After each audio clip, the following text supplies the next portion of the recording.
नमस्कार मित्रों, मैं दीपक कौशिक मेरे YouTube channel RPSC online classes में आप लोगों का स्वागत करता हूं। आज मैं आप लोगों के सामने एक नया दुर्ग लेके आया हूं जिसे अजमेरू दुर्ग के नाम से जानते हैं, जो कि अजमेर के अंदर स्थित है। ये जो दुर्ग है अपने आप में राजस्थान के इतिहास व कल्चर में बहुत महत्वपूर्ण भूमिका निभाता है। इसके साथ साथ ये जो दुर्ग है वीर पृथ्वीराज चौहान तृतीय की वीर गाथा को भी सुनाता हुआ नजर आता है। इसके साथ साथ विग्रहराज चतुर्थ के बारे में भी यह जानकारी देता हुआ नजर आता है। तो कुल मिला के चौहान वंश की जो महत्वपूर्ण जानकारी है तथा चौहान वंश का जो गौरवपूर्ण इतिहास है उसकी जानकारी अजमेर के दुर्ग से हमें प्राप्त होती है, क्योंकि चौहानों का जो राज हुआ करता था वह मुख्य रूप से अजमेर में रहा और चौहानों के द्वारा ही इस दुर्ग का निर्माण करवाया गया। यदि अपन इस दुर्ग के बारे में देखते हैं तो इस दुर्ग का जो निर्माण मित्रों करवाया गया था वह अजयराज चौहान के द्वारा 11वीं शताब्दी में अर्थात लगभग 1113 ईस्वी में इस दुर्ग का निर्माण करवाया गया तथा उन्होंने अजयराज चौहान ने इस दुर्ग का नाम अपने ही नाम पर रखा जिसे अजमेरू दुर्ग कहा जाता है। अर्थात इस दुर्ग का जो वास्तविक नाम था मित्रों वह अजमेरू दुर्ग था, जो कि आप लोगों को स्क्रीन के ऊपर दिख रहा है। इसको अजमेरू दुर्ग के नाम से जाना जाता था। लेकिन यदि अपन इतिहासकार हरविलास शारदा की बात देखें तो हरविलास शारदा क्या कहते हैं कि इस दुर्ग का निर्माण 11वीं शताब्दी में ना होकर 7वीं शताब्दी में किया गया था, जो कि भारत का प्रथम गिरी दुर्ग था और 11वीं शताब्दी की जगह 7वीं शताब्दी में किया गया और अजय पाल चौहान के माध्यम से किया गया या अजय पाल चौहान के द्वारा किया गया। यह इतिहासकार हरविलास शारदा कहते हैं। परंतु यदि अपन ऑथेंटिक तथ्य देखें तो ऑथेंटिक तथ्य यही कहता है कि इस दुर्ग का निर्माण 11वीं शताब्दी में अजयराज चौहान के द्वारा करवाया गया था। मित्रों, यह जो दुर्ग है ये अपने आप में गिरी दुर्ग के नाम से प्रसिद्ध है, अर्थात गिरी दुर्ग की श्रेणी में अजमेर का दुर्ग आता है। यदि अपन इस दुर्ग का अध्ययन करते हैं मित्रों तो यह जो दुर्ग है अजमेरू जो दुर्ग है एक पहाड़ी अरावली पर्वत श्रृंखला की एक पहाड़ी पर स्थित है और उस पहाड़ी की जो चोटी है उसका नाम है गढ़ बीटली। उस चोटी का नाम क्या है मित्रों? गढ़ बीटली। तो गढ़ बीटली चोटी पर इस दुर्ग की यह दुर्ग स्थित होने के कारण इस दुर्ग का नाम गढ़बीठली दुर्ग भी पड़ा। अर्थात यह जो दुर्ग है मित्रों गढ़बीठली दुर्ग के नाम से भी जाना जाता है। क्लियर हो गई बात? इसके साथ साथ यह जो दुर्ग है मित्रों जो अरावली पर्वत श्रृंखला राजस्थान में से होकर गुजरती है, तो अरावली पर्वत श्रृंखला जो राजस्थान में से होकर गुजरती है तो उसके मध्य में स्थित है। अर्थात अरावली पर्वत श्रृंखला के मध्य में स्थित है यह दुर्ग। तो मध्य में स्थित होने के कारण यह दुर्ग अरावली के अरमान के नाम से भी जाना जाता है। आप लोग याद रखिएगा, यदि आप लोगों के एग्जाम में आता है कि राजस्थान का ऐसा कौन सा दुर्ग है जो कि अरावली पर्वत श्रृंखला के मध्य में स्थित है, तो राजस्थान का जो अजमेर का दुर्ग है वह अजमेरू दुर्ग है, वह अरावली पर्वत श्रृंखला के मध्य में स्थित है और इस कारण से इसका एक और निक नेम पड़ जाता है जिसे अरावली का अरमान कहा जाता है। मित्रों, क्लियर हो गई बात? इसके साथ साथ यह जो दुर्ग है वह राजस्थान के मध्य में भी पड़ता है। अरावली पर्वत श्रृंखला के मध्य में होने के साथ साथ यह राजस्थान के मध्य में भी पड़ता है और राजस्थान के मध्य में यह दुर्ग पड़ने के कारण या राजस्थान के मध्य में यह दुर्ग स्थित होने के कारण इसे राजस्थान का हृदय भी कहा जाता है। मित्रों, राजस्थान का हृदय कहा जाता है तथा इसके साथ साथ यह राजपूताना की कुंजी के नाम से भी जाना जाता है, क्योंकि यह राजस्थान के मध्य में है। अजमेर जो है आप लोगों को जैसा कि पता होगा, जो अजमेर जिला है वह राजस्थान के सभी जिलों में देखें तो राजस्थान का हृदय कहलाता है और अजमेर जिले के अंदर ही यह दुर्ग स्थित है, इसलिए यह दुर्ग भी राजस्थान के हृदय के नाम से जाना जाता है। इसके साथ साथ यह राजपूताना की कुंजी भी कहलाता है, क्योंकि मध्य में स्थित है। मेवाड़, मारवाड़ और मेरवाड़ा इधर के मध्य में स्थित होने के कारण यह राजस्थान के राजपूताना की कुंजी के रूप में भी यह दुर्ग प्रसिद्ध है। यह राजस्थान का एकमात्र ऐसा दुर्ग है मित्रों जिसने सबसे ज्यादा स्थानीय आक्रमणों को झेला।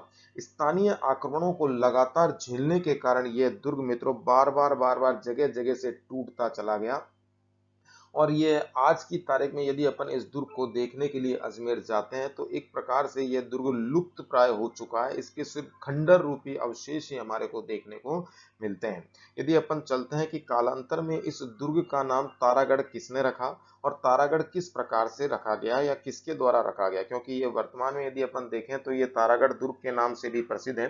तो तारागढ़ जो दुर्ग इसका नाम रखा गया तो किसने रखा, तो 1505 के आसपास मेवाड़ के जो राजकुमार थे जिनका नाम पृथ्वीराज सिसोदिया बताया जाता है वह अजमेर आते हैं।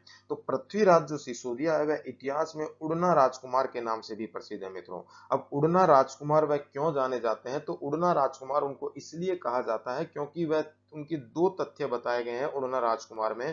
पहला तथ्य यह है कि वो तेज धावक क्षमता थी। जब वह दौड़ा करते थे घोड़े पर बैठकर, तो घोड़े को जब दौड़ाया करते थे, रनिंग करवाया करते थे, तो उस समय ऐसा लगता था कि घोड़ा दौड़ नहीं रहा है बल्कि घोड़ा उड़ रहा है, इतनी हवा की गति से तेज दौड़ा करते थे। इसलिए उनका नाम उड़ना राजकुमार रखा गया या उड़ना राजकुमार पड़ा। और दूसरे तथ्य क्या कहते हैं? दूसरे तथ्य ये कहते हैं मित्रों कि वह ख्वाबों में रहा करते थे कि मैं मेवाड़ का राणा बनूंगा, ये काम करूंगा, वो काम करूंगा। इस प्रकार की वो ख्वाब की दुनिया में अधिक मात्रा में या अधिक संख्या में या अधिक जीने के कारण ही, सपने ज्यादा देखने के कारण ही हमेशा हवाओं में उड़ते रहते थे। इस कारण से उनका नाम उड़ना राजकुमार पड़ा। ये दो तथ्य देखने को या पढ़ने को मिलते हैं तथा इसके साथ साथ सुनने को भी मिलते हैं। इस कारण से वह इतिहास में उड़ना राजकुमार के नाम से जाने गए। कुल मिला के सत्यता यह है कि पृथ्वीराज सिसोदिया को उड़ना राजकुमार के नाम से जाना जाता है। तो उड़ना राजकुमार जो है वह 1505 के आसपास अजमेर आते हैं और इस दुर्ग की मरम्मत करवाते हैं, अर्थात जीर्णोद्धार करवाते हैं। जब इस दुर्ग की मरम्मत करवाते हैं मित्रों या जीर्णोद्धार करवाते हैं, तो मरम्मत करवाने के पश्चात यह दुर्ग तैयार हो जाता है वापस। जब ये तैयार हो जाता है दुर्ग वापस, तो तैयार होने के पश्चात अपनी प्रिय पत्नी ताराबाई, इनकी प्रिय पत्नी का नाम था ताराबाई, तो अपनी प्रिय पत्नी ताराबाई के नाम पर ही इस दुर्ग का नाम क्या रख देते हैं मित्रों? तारागढ़ दुर्ग रख देते हैं। तो इस बात को याद रखिएगा कि तारागढ़ दुर्ग जो गढ़बीटली का नाम रखा गया या अजमेरू दुर्ग का नाम रखा गया, वह किसके द्वारा रखा गया? पृथ्वीराज सिसोदिया के द्वारा रखा गया, जो कि मेवाड़ के राजकुमार थे। मेवाड़ के कभी राणा नहीं बने, मेवाड़ के राजकुमार थे। उनकी प्रिय पत्नी थी जिनका नाम था ताराबाई, और उन्हीं के नाम पर इस दुर्ग का नाम क्या रखा गया? तारागढ़ दुर्ग रखा गया। परंतु यदि वास्तविक रूप से देखें कि वास्तविक रूप से तारागढ़ दुर्ग किस किस जगह का, किस दुर्ग का नाम है, तो तारागढ़ जो दुर्ग है रियलिटी में यदि देखें तो बूंदी का जो किला है, बूंदी के किले को ही हम तारागढ़ दुर्ग के नाम से जाना जाता है मित्रों। बूंदी के किले को तारागढ़ दुर्ग क्यों कहा गया है? तारागढ़ दुर्ग इसलिए कहा गया है कि जब बूंदी के किले को हम जमीन से ऊपर की तरफ देखते हैं मित्रों, तो वह तारे के समान चमकता हुआ नजर आता है। तो तारे के समान चमकते हुए नजर आने के कारण ही बूंदी का जो किला है उसे तारागढ़ दुर्ग के नाम से जाना जाता है। परंतु जो अजमेर का किला है उसका निक नेम है तारागढ़। अजमेर के किले का वास्तविक नाम है अजमेरू दुर्ग या फिर गढ़बीठली दुर्ग। क्लियर होगी बात? अजमेरी दुर्ग अजयराज चौहान के द्वारा इसका वास्तविक नाम रखा गया क्योंकि वही इसके निर्माता बताए गए, तथा इसके साथ साथ गढ़बीठली इसलिए कहा गया क्योंकि यह दुर्ग गढ़बीठली नामक पहाड़ी की जो अरावली पर्वत श्रृंखला की चोटी है उसका नाम गढ़बीठली है। तो गढ़बीठली की चोटी के ऊपर स्थित होने के कारण इसको गढ़बीठली दुर्ग भी कहा गया, इसलिए इसका वास्तविक नाम तो अजमेरू दुर्ग है। लेकिन निक नेम यदि अपन देखा जाए तो निक नेम इसको तारागढ़ दुर्ग के नाम से भी जाना जाता है। क्लियर हो गई मित्रों बात? अब यदि अपन इस दुर्ग का और गहराईता से अध्ययन करने का प्रयास करते हैं, तो और गहराईता से अध्ययन करें और इस दुर्ग के भीतर यदि अपन जाते हैं, तो इस दुर्ग के भीतर एक दरगाह मौजूद है जो कि मीरान साहब की दरगाह बताई जाती है। मीरान साहब कौन थे मित्रों? मीरान साहब इस दुर्ग के प्रथम गवर्नर बताए जाते हैं, जिनका वास्तविक नाम था सैयद मीर हुसैन। सैयद मीर हुसैन इनका वास्तविक नाम था। खिंग सवार सैयद मीर हुसैन खिंग सवार इनका वास्तविक नाम बताया जाता है, जो कि इस दुर्ग के प्रथम गवर्नर थे। तथा इसके साथ साथ इस दुर्ग की रक्षार्थ उन्होंने अपने प्राणों को न्यौछावर कर दिया था। इसका शाब्दिक अर्थ है कि वीर गति को प्राप्त हो गए थे या शहीद हो गए थे। तो शहीद होने के पश्चात उनकी याद के उपलक्ष्य में इस दुर्ग के अंदर उनकी दरगाह बनाई गई।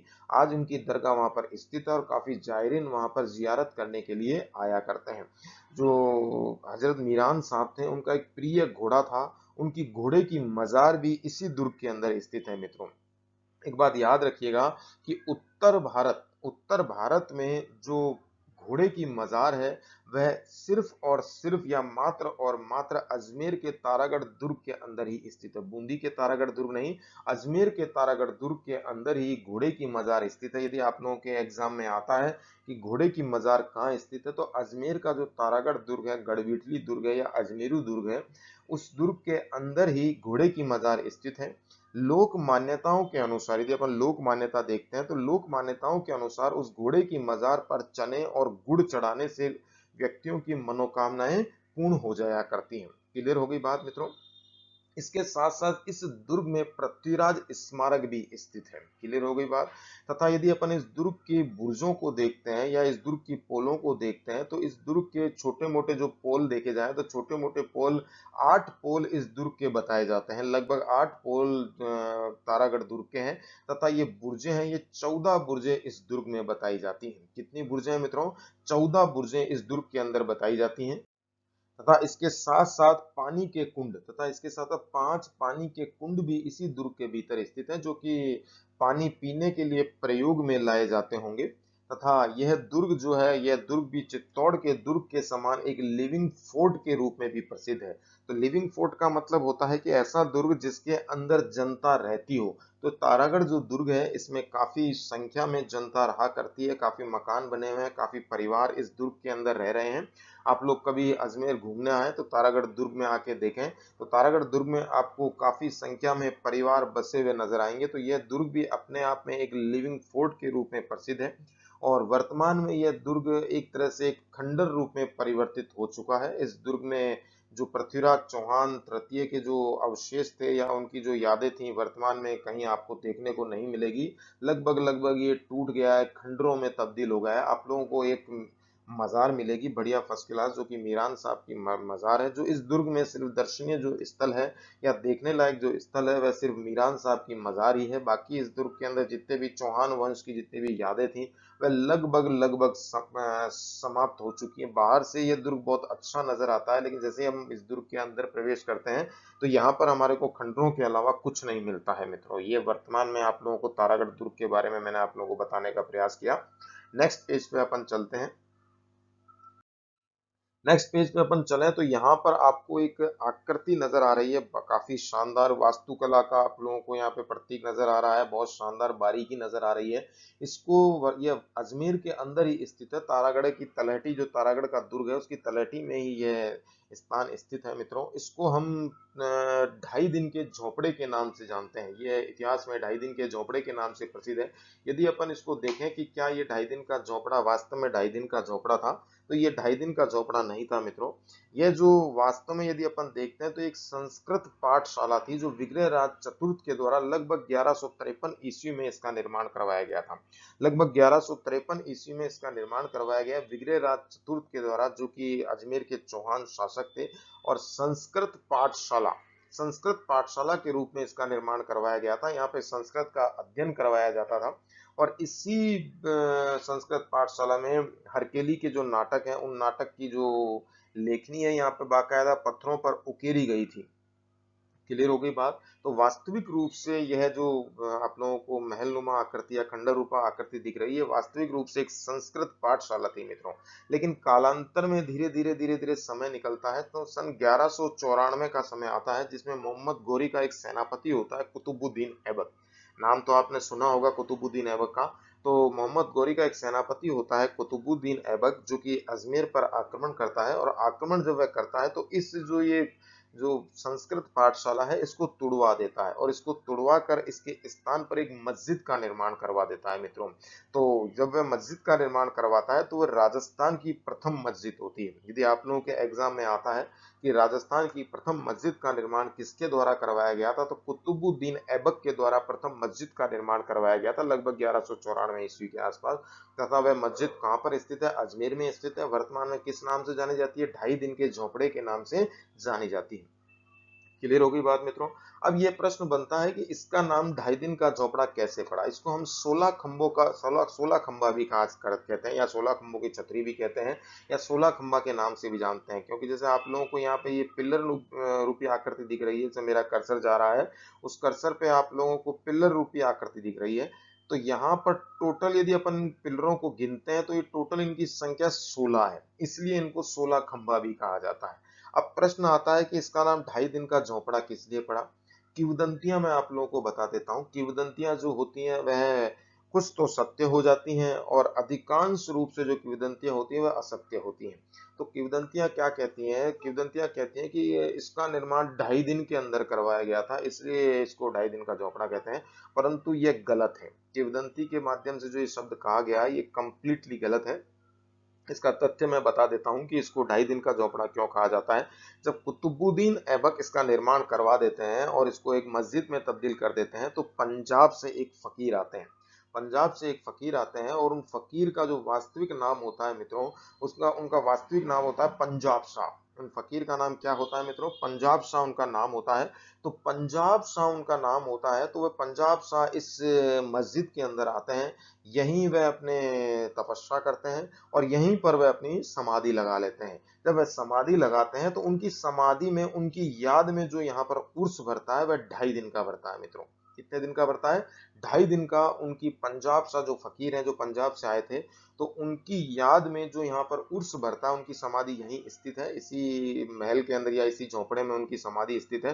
तो उनकी याद में यहाँ पर जो 2.5 दिन का उर्स भरता है, तो 2.5 दिन का उर्स बनने के कारण ही इसका नाम क्या रख दिया गया मित्रों? 2.5 दिन का झोंपड़ा रख दिया गया। ये एग्जैक्ट फैक्ट है और एग्जैक्ट राइट फैक्ट है।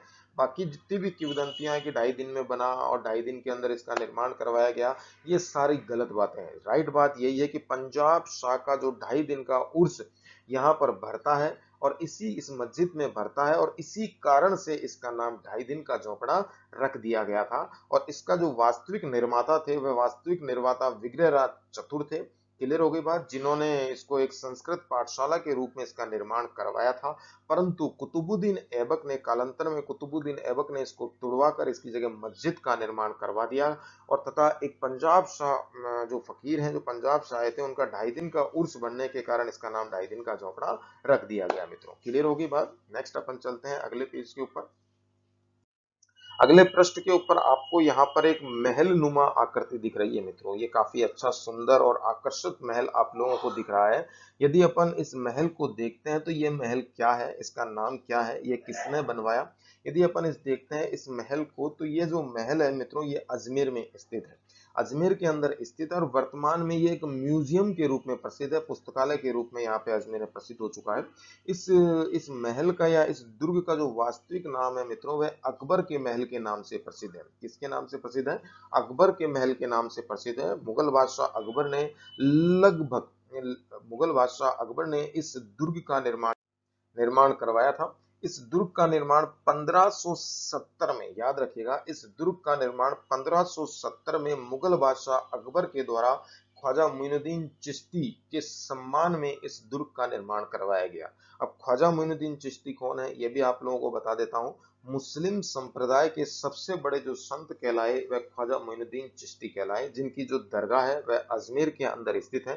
जो मूल रूप से सिंजरी के रहने वाले थे, जो अजमेर आए थे, मोहम्मद गौरी के काफिले में अजमेर आते हैं, और मोहम्मद गौरी के काफिले में अजमेर आते हैं और अजमेर ही तपस्या करते हैं और अजमेर ही अपनी समाधि लगाते हैं, जो कि जिनको हिंदे वाली सरकार का खिताब प्राप्त है। इसके साथ साथ इनको गरीब नवाज भी कहा जाता है। लोक मान्यताओं के अनुसार कहा जाता है कि इनकी बारगाह में जो भी जियारत करने के लिए आता है और जो भी मनोकामनाएं मांगता है, वह मनोकामना ख्वाजा मोइनुद्दीन चिश्ती, जो कि ख्वाजा साहब या गरीब नवाज के नाम से जाने जाते हैं, तथा इसके साथ साथ हिंदे वली सरकार के रूप में भी उनको जाना जाता है, वो उनकी मनोकामनाओं को पूर्ण कर देते हैं। लेकिन शर्त क्या होती है? जायज मनोकामना होनी चाहिए, नाजायज मनोकामनाएं नहीं होनी चाहिए। आप जायज मनोकामना पाक मन लेके इनकी बारगाह में जाइए और अपनी समस्या को गरीब नवाज के सामने पेश कीजिए, आपकी समस्या का वो समाधान कर देते हैं। क्लियर होगी बात? अर्थात इस दुर्ग का निर्माण अकबर बादशाह के द्वारा 1570 ईस्वी में करवाया गया था। अकबर बादशाह इस दुर्ग में अपना पैसा रखा करते थे, अर्थात खजाना रखा करते थे। तो इस कारण से इसको अकबर का दौलत खाना भी कहा जाता है। क्लियर होगी बात? अकबर बादशाह इस दुर्ग में अपना खजाना रखा करते थे, इस कारण से इसको क्या कहा जाता है? अकबर का दौलत खाना भी कहा जाता है। आप लोगों को इतिहास के उस रणबांकुरे का नाम तो प्रसिद्धि होगा, उस रणबांकुरे का नाम तो आप जानते ही होंगे, जिसने अकबर बादशाह के पसीने छुड़ा दिए थे। अकबर बादशाह भी उसके नाम से घबराया करता था। इतना घबराया करता था अकबर बादशाह उसके नाम से कि उसने अपनी राजधानी को आगरा से हटाकर लाहौर लेके चला गया था, और अकबर बादशाह को अनिद्रा का रोग हो गया था। जी हाँ, आप समझ गए होंगे मैं किसका नाम ले रहा हूं। मैं वीर महाराणा प्रताप का नाम ले रहा हूं। तो 1576 में जो हल्दीघाटी के युद्ध हुआ और उस युद्ध का जो रणनीति तैयार की गई थी, वह इसी दुर्ग के अंदर उस हल्दीघाटी के युद्ध की रणनीति तैयार की गई थी। अकबर के किले के अंदर ही हल्दी घाटी युद्ध की जो रणनीति तैयार की गई वह अकबर के किले के अंदर ही तैयार की गई थी। इस बात को याद रखिएगा मित्रों। ये जो दुर्ग है ये भूमि दुर्ग के नाम से जाना जाता है, अर्थात जमीन के ऊपर ही ये दुर्ग बना हुआ है। इस दुर्ग के पीछे की साइड एक खाई बनी हुई थी जिसको खाई लैंड कहा जाता था। वर्तमान में उसको सरकार के द्वारा पाट दिया गया है और पाट कर वहां पर मार्केट बना दिया गया है जो कि खाईलैंड मार्केट के नाम से प्रसिद्ध है मित्रों। क्लियर होगी बात। यहाँ पर आप लोगों को ये इतना बड़ा सारा एक दरवाजा रूपी आकृति दिख रही है। ये जो दरवाजा है मित्रों, जो मेरा कर्सर घूम रहा है इसको ध्यान से देखिएगा। जो ये दरवाजा है, ये दरवाजा किसके द्वारा बनवाया गया था? ये जहांगीर के द्वारा बनवाया गया था और इसे जहांगीरी दरवाजा कहा जाता है। क्या कहा जाता है? जहांगीरी दरवाजा कहा जाता है। सन 1613 से 1615 के मध्य में जहांगीर के द्वारा इस अकबर के किले के दरवाजे का निर्माण करवाया गया था और इसको जहांगीर दरवाजे के नाम से जाना जाता है। इस बात को आप लोग याद रखना। 1613 से 1615 के मध्य में जहांगीर के द्वारा इस दरवाजे का निर्माण करवाया गया। और इसके साथ साथ यहाँ पे आपको एक झरोका नुमी आकृति दिख रही है, जैसा कि मेरा ये लाल रंग का कर्सर जा रहा है, इस पे आप लोग नजर रखें। यहाँ पर एक आप लोगों को एक झरोका नुमी आकृति दिख रही है। यहाँ पर बैठकर मुगल बादशाह जहांगीर जनता के मुकदमे सुना करता था, उनकी सुनवाई किया करता था। इस बात को याद रखिएगा, ये इस जगह बैठकर जहांगीर जनता के मुकदमे सुना करता था। इसके साथ साथ ब्रिटिश राजा जेम्स प्रथम का राजदूत टॉमस रो, ब्रिटिश राजा जेम्स प्रथम का राजदूत सर टॉमस रो सन 1616 में जब हिंदुस्तान आता है और हिंदुस्तान मुगल बादशाह जहांगीर से परमिशन लेता है कि हमें हिंदुस्तान में व्यापार करने की अनुमति दी जाए, तो व्यापार करने की जो अनुमति मुगल बादशाह जहांगीर से जेम्स प्रथम के राजदूत सर टॉमस रो ने मांगी थी, वह इसी दुर्ग के अंदर मांगी थी। यहीं पर अकबर के दुर्ग या अकबर के महल के अंदर ही इस प्रकार की अनुमति मांगी कि बादशाह सलामत, हमारे को आप अजमेर या फिर हमारे को हम हिंदुस्तान में व्यापार करने की अनुमति प्रदान करें। तो जहांगीर ने इसी भूमि दुर्ग में ही ब्रिटिश राजा जेम्स प्रथम के राजदूत या उसके दूत को जो अनुमति प्रदान करी थी, वह इसी दुर्ग में अनुमति प्रदान करी कि ठीक है, मैं आप लोगों को अनुमति प्रदान करता हूं कि आप हिंदुस्तान के अंदर व्यापार कर सकते हैं। क्लियर होगी बात मित्रों। इसके साथ साथ कालांतर में ये जो दुर्ग है ये ब्रिटिश गवर्नमेंट के अधीन हो जाता है सन 1801 के आसपास। और 1801 के आसपास कालांतर में जब ये दुर्ग ब्रिटिश गवर्नमेंट के अधीन होता है, तो ब्रिटिश जो गवर्नमेंट है मित्रों, इस दुर्ग में अपने शस्त्रों को रखती है। अब इस दुर्ग में अपने शस्त्रों को रखती है, अर्थात हथियारों को रखती है, और इस कारण से यह मैगजीन दुर्ग के नाम से भी प्रसिद्ध हो जाता है या शास्त्रागार दुर्ग के नाम से भी प्रसिद्ध होता है। तो कुल मिला के इस दुर्ग के 4 से 5 नाम हो जाते हैं: अकबर का किला, अकबर का दौलत खाना, जहांगीरी दरवाजा, दरवाजा वाला किला, तथा शास्त्रागार या मैगजीन का दुर्ग। और वर्तमान में ये एक म्यूजियम के रूप में प्रसिद्ध है और यहाँ पे एक शानदार पुस्तकालय भी है। इसके साथ साथ यदि अपन इस दुर्ग के अंदर प्रवेश करते हैं तो जो अजमेर का जो चौहान वंश हुआ, अजमेर का चौहान वंश, मोस्टली जो चौहानों की निकासी बताई गई है वह सांबर से बताई गई है। तो जो चौहानों का जो पूरा का पूरा काल हुआ, चौहानों में कितने राजा हुए, उन सारे राजाओं की जो शब्दावली हमारे को देखने को मिलती है, इस म्यूजियम के अंदर हम जाते हैं तो बाकायदा क्रम बाय क्रम, स्टेप बाय स्टेप हमारे को अजमेर के जो राजा हैं चौहान वंश, उनकी सारी शब्दावली हमारे को देखने को मिल जाती है। इसके साथ साथ यहाँ पर जो आपको सामने इस दरवाजे के अंदर एक और दरवाजा दिख रहा है, इसके अंदर यदि अपन चलते हैं तो यहाँ पर एक हॉल नुमा आकृति बनी हुई है। क्या बनी हुई है मित्रों? एक हॉल नुमा आकृति बनी हुई है। यहाँ पर ही औवा के ठाकुर कुशाल सिंह की जो आराध्य देवी थी सुगाली माता, आपने नाम सुना होगा। 1857 की क्रांति के समय जो देवी पूज्य नहीं रही, वह सुगाली माता की मूर्ति ही पूज्य नहीं रही, जो कि औवा के ठाकुर कुशाल सिंह की आराध्य देवी थी। तो औवा के ठाकुर कुशाल सिंह की जो आराध्य देवी थी सुगाली माता, तो उनकी जो मूर्ति है वो इसी दुर्ग के अंदर अभी स्थापित है। कभी आपको जाना हो तो जाके देख सकते हैं, सुगाली माता की मूर्ति यहीं पर सुरक्षित रखी गई थी। ये आप लोगों का है अजमेर का म्यूजियम। क्लियर होगी बात। अब अपन आगे थोड़ा डिटेल से चलते हैं। अब से पहले मैंने आप लोगों को अजमेर के दुर्ग के बारे में बताया, 2.5 दिन के झोपड़े के बारे में बता दिया, और अजमेर में जो ये अकबर का जो किला है उसके बारे में आप लोगों को डिटेल से बता दिया। अब आप लोगों को कैसा लगा वह कमेंट बॉक्स में जरूर बताइएगा। इसके साथ साथ आप लोग सब्सक्राइब भी कीजिएगा और लाइक भी कीजिएगा। आप लोग सब्सक्राइब नहीं करते हैं, लाइक नहीं करते हैं, तो लाइक भी कीजिए और सब्सक्राइब भी कीजिए। इसके साथ साथ आप लोग शेयर भी कीजिए। आप लोगों के क्या फर्क पड़ता है लाइक एंड सब्सक्राइब करने में? आप लोगों का कोई खर्चा तो होता नहीं है, बल्कि टीचर को खुशी हो जाती है कि स्टूडेंट ने लाइक किया है तथा सब्सक्राइब किया है। तो सब्सक्राइब जैसे ही टीचर करता है, जैसे ही स्टूडेंट सब्सक्राइब करता है उसके चैनल को, तो मैं आने वाले समय में जितने भी वीडियो अपलोड करूंगा वह डायरेक्ट आप लोगों के पास पहुंचेंगे। तो इसमें फायदा आप लोगों का ही है, नुकसान तो है नहीं आप लोगों का कि आप लोगों को किसी प्रकार का कोई नुकसान हो जाए कि हाँ भाई लाइक कर देंगे या सब्सक्राइब कर देंगे तो आप लोगों का कुछ नुकसान हो जाएगा। कोई नुकसान नहीं होता है, बल्कि फायदा होता है। और शेयर करोगे तो भी फायदा होगा कि आप लोगों के साथियों के पास भी जानकारी पहुंचेगी। मित्रों, क्लियर होगी बात? अब यदि अपन चले थ्योरी पे चले, अभी आप लोगों को मैंने ओरल समझाया, नेक्स्ट पेज पे अपन चलते हैं मित्रों। नेक्स्ट पेज आप लोगों को क्लियरली दिखा हुआ दिया है मैंने। अजमेरू दुर्ग, ये नोट्स हैं। अजमेरू दुर्ग देखें, अजमेरू दुर्ग जो है मित्रों अजमेर में स्थित है। इसे अरावली का अरमान मैं समझा चुका हूँ, राजस्थान का हृदय ये भी बता चुका हूँ, और राजपूताने की कुंजी ये भी बता चुका हूँ, तथा पूर्व का जिब्राल्टर। ये पूर्व का जिब्राल्टर किसने कहा? विशब हेबर ने कहा। अंग्रेज थे एक विशब हेबर, अंग्रेज विद्वान थे, याद रखिएगा, विशब हैबर। विशब हैबर ने इसको पूर्व का जिब्राल्टर की संज्ञा दी। यदि आप लोगों के एग्जाम में आता है मित्रों कि विशब पूर्व का जिब्राल्टर अजमेरू दुर्ग को किसने कहा, तो विशब हैबर ने कहा। इस बात को याद रखिएगा। तथा सर्वाधिक स्थानीय आक्रमणों वाला दुर्ग, बिल्कुल राइट है, ये भी बता चुका हूँ। मध्य में स्थित होने के कारण सर्वाधिक स्थानीय आक्रमण इसको झेलने पड़े। तथा इसके साथ साथ गढ़बीठली, ये भी आप लोगों को समझा चुका हूँ। इस दुर्ग का निर्माण सन 1113 ईस्वी में अजयराज चौहान के द्वारा करवाया गया था, लगभग 11वीं शताब्दी में। इन्हीं के नाम पर इसका नाम अजमेरू दुर्ग पड़ा।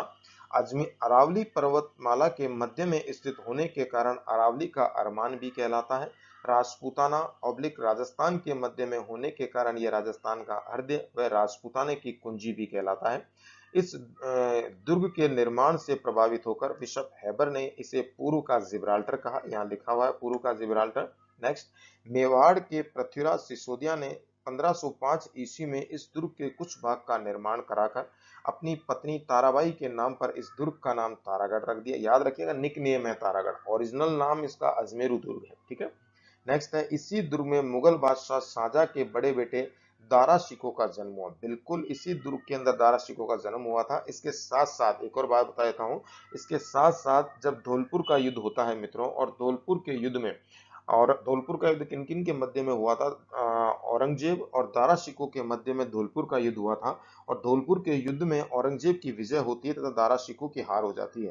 तो दारा शिकोह जो अपनी जान बचाकर भागता है, तो वह जान बचाकर भागता है तो अजमेर के दुर्ग में आकर ही शरण लेता है। इस बात को याद रखिएगा कि धौलपुर के युद्ध में हार के पश्चात दारा शिकोह ने कौन से दुर्ग में शरण ली थी, तो वह दुर्ग कौन सा था? अजमेर का दुर्ग था। इसे तारागढ़, गढ़बीठली, राजस्थान का अरमान, पूर्व का जिब्राल्टर आदि नामों से जाना जाता है। तो इसी दुर्ग के अंदर दारा शिकोह ने शरण ली थी तथा इसी दुर्ग के अंदर दारा शिकोह का जन्म भी हुआ था। इस बात को आप लोग याद रखिएगा। देखो आप लोग, धौलपुर युद्ध में औरंगजेब से परास्त होकर दारा शिकोह ने यहाँ शरण ली थी। इस दुर्ग में मीरान साहब की दरगाह है, जिनका वास्तविक नाम मीर सैयद हुसैन खिंग सवार है, जो कि इस किले के प्रथम गवर्नर थे।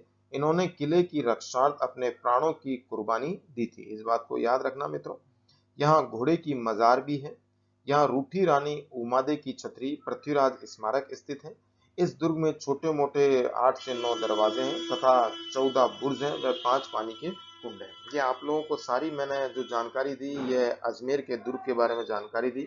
आप लोगों को ये जानकारी कैसी लगी कमेंट बॉक्स में जरूर बताइएगा, तथा इसके साथ साथ मेरे चैनल को लाइक एंड सब्सक्राइब भी कीजिएगा। मैं पूरी कोशिश करता हूं कि आप लोगों को अच्छे से अच्छा मैटर और अच्छे से अच्छी जानकारी देने का प्रयास करूं।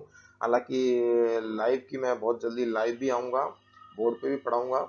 थोड़ी टेक्निकल प्रॉब्लम आ रही, थोड़ी सुविधाओं का थोड़ा अभाव है, इस कारण से मैं डेस्क बोर्ड पे पढ़ा रहा हूँ। तो डेफिनेटली कुछ समय में मैं लाइव भी आऊँगा, डिजिटल बोर्ड पे भी आपको पढ़ाने का प्रयास करूँगा। लेकिन अभी जितनी मैं जानकारी दे रहा हूँ उसको आप देखें और ध्यान से सुनें, समझने का प्रयास करें, और मेरे इस चैनल को लाइक एंड सब्सक्राइब करना ना भूलें। और बहुत जल्दी मैं और अच्छा एक और महत्वपूर्ण जानकारी राजस्थान जी के संबंधित लेके आता हूँ। इसके साथ ही मैं विदा लेता हूँ। नमस्कार दोस्तों।